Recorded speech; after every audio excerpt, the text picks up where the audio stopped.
হজ যাত্ৰাত মুছলমান লোকে কি পোছাক পৰিধান কৰে? বিশ্বৰ মুছলমানসকলে কিয় হজ কৰিবলৈ যায়?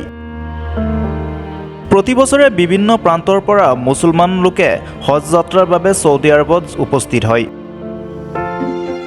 এই হজ যাত্ৰাত ইছলামৰ পুণ্য বুলি গণ্য কৰা হয়।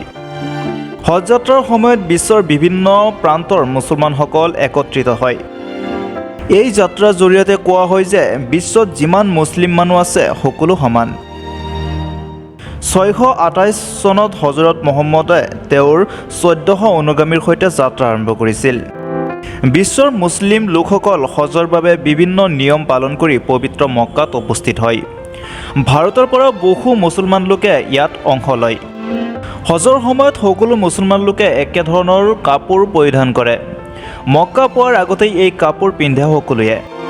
হজ যাত্ৰাত মুছলিম লোকসকলে পৰিধান কৰা কাপোৰক অহৰাম বুলি কোৱা হয়। অহৰাম বগা ৰঙৰ হয় আৰু ইয়াত কোনো ধৰণৰ চিলাই নাথাকে। মান্যতা অনুসৰি আল্লাহৰ ওচৰত এজন ৰাজকুমাৰ আৰু এজন দৰিদ্ৰ লোকক একেই। ইয়া হৈছে অহৰাম নামৰ কাপোৰৰ বিশেষত্ব। ইয়াকে তীৰ্থযাত্ৰীৰ মাজত একতাৰ ভাগ জগায়। News desk report the Cross times.